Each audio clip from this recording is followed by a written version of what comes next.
Mga ka-viewers, abangan nyo po yung bago kong ginagawa na D8 rin na i-upgrade ko po ng double mag.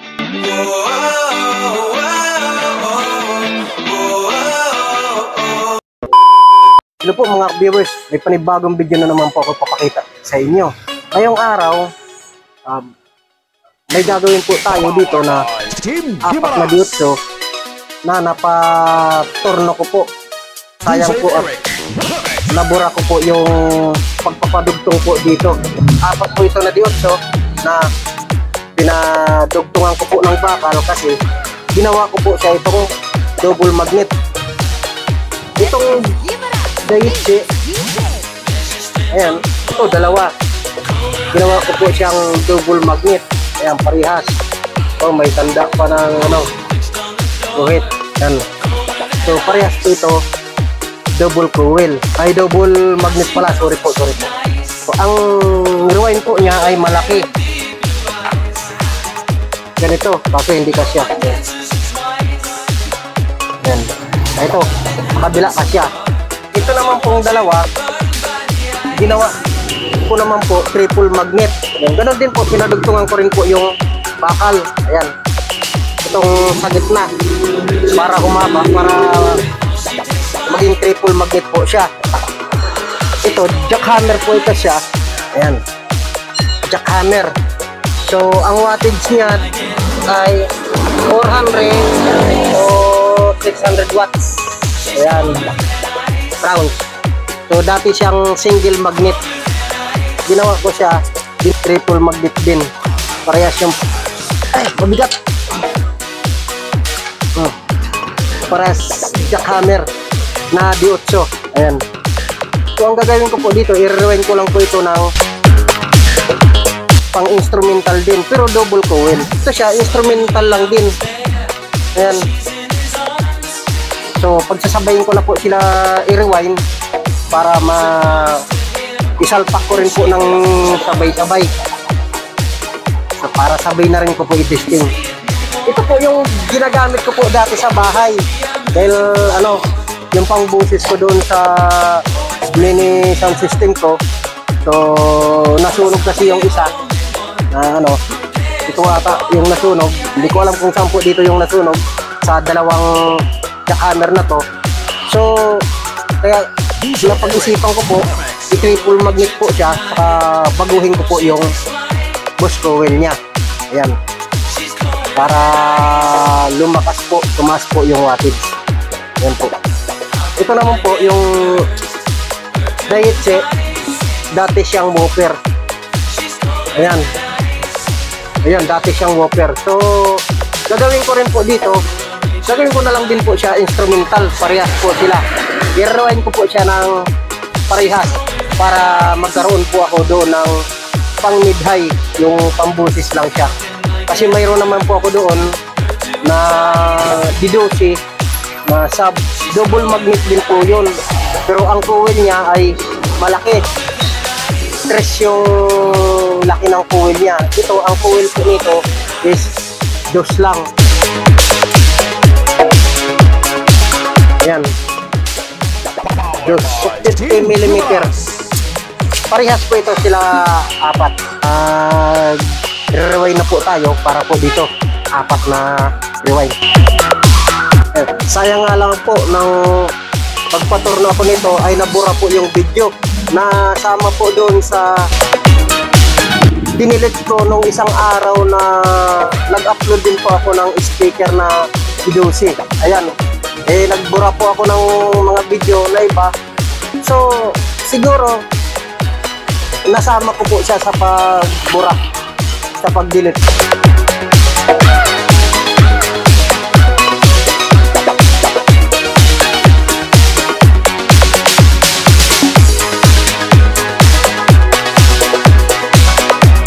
I-rewind na po natin yung coil. Ang gagamitin po natin ay 31. Gagawin po natin dito instrumental lang, kaya manipis yung magnet wire niya. Ayan po. Pero gagawin po natin i-double coil po natin siya.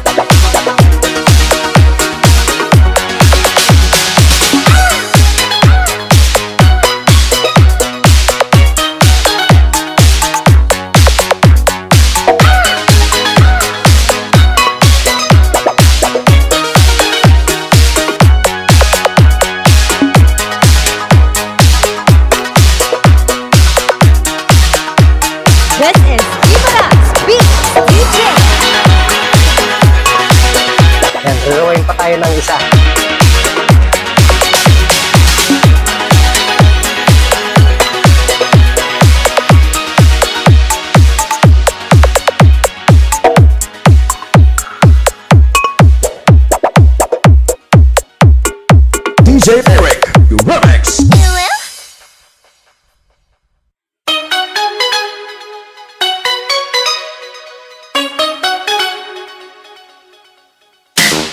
Powered by Team Gimaras. DJ Eric Remix.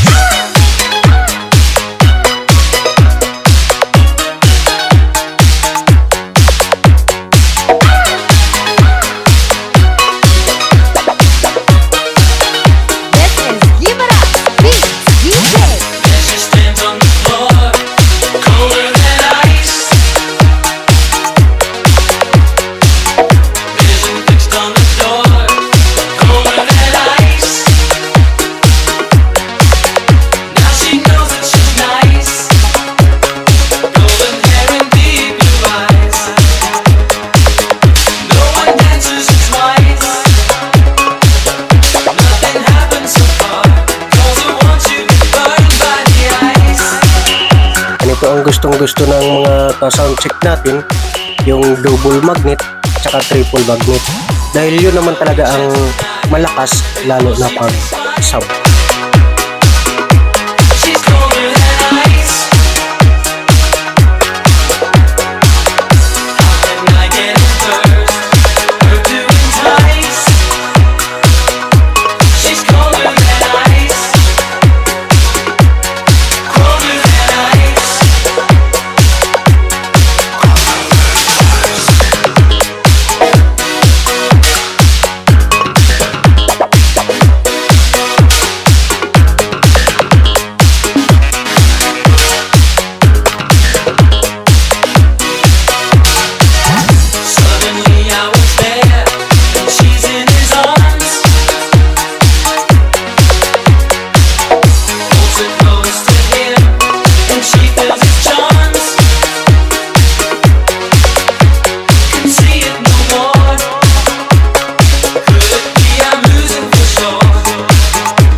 yung lalabas.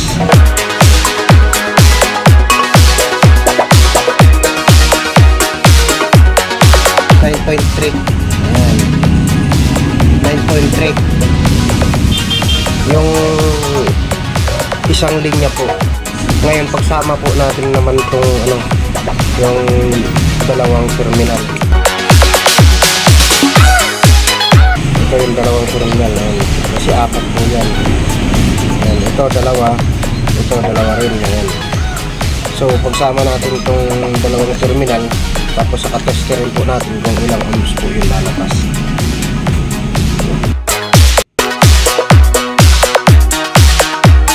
This is Gimaras Beat DJ. Ayan, 5 ohms. Pampusis lang po ito. Malakas na po yan. Kahit 31 lang po yung gamit. Kasi pampusis lang din naman po siya. Hindi po siya natin a-applyan ng bass na malakas. Kasi mayroon naman po tayo pang bass.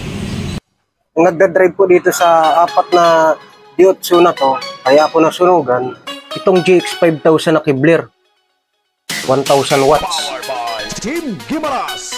Kompleto po yan, mayroong crossover, mayroon po dalawang equalizer, saka isa pong mixer.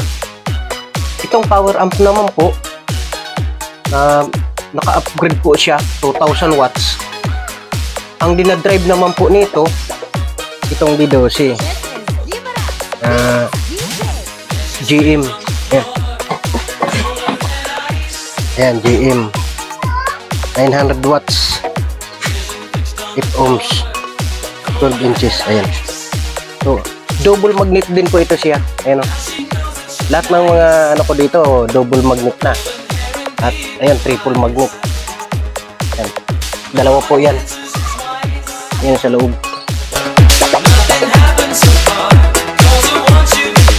Laki po yung coil nito. So, ang laki ng coil nito 3 inch. Ayan. Hanggang dito po siya. Ayan. Ayan, yan ang ng coil niya. Yung laki. Parehas. Ito po yung box ko. Ayan. W box. Ito naman po yung sa mid-high ko na dalawa. Ayan. So ayan, ikakabit na po natin.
Yan, magtitesting na po tayo ng speaker. Ititesting na po natin itong dalawang baffles, ay dalawang speaker na tagdadalawa ang laman na pang mid-high ko, tsaka yung pang bass na dalawang D12. Ito yung in-upgrade ko na apat na D8, triple magnet at saka double magnet.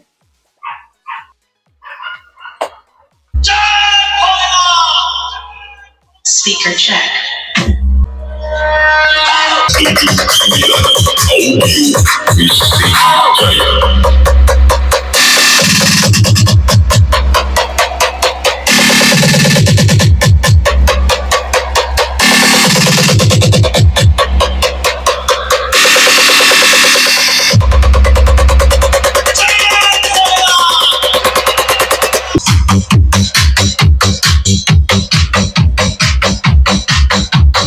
ka-viewers!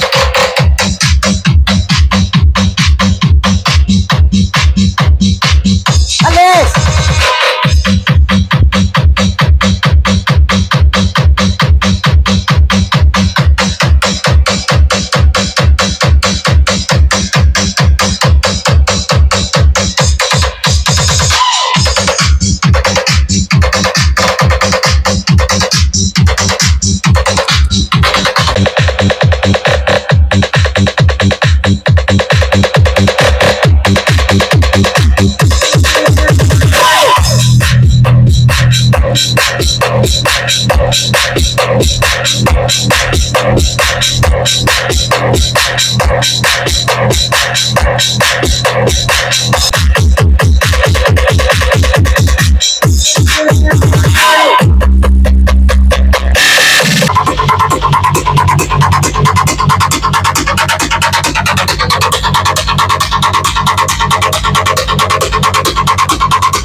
Hindi ko po nilalakasan yan kasi nakakahiya naman po sa kapitbahay. Lalo na wala po tayo okasyon. Yan, kung may okasyon lang po, saka po natin lakasan yan. Kasi anong oras na din po. Yan, papasok na to. Nagtatanghali na. Ayan po mga ka-viewers, abangan nyo po yung bago kong ginagawa na D8 rin na i-upgrade ko po ng double magnet. Ayan po. Huwag nyo po kalilimutan mag-like, mag-share, mag-subscribe na rin po sa YouTube channel ko para updated po kayo palagi sa susunod ko pa pong mga video. Yan po, maraming salamat po. Thank you.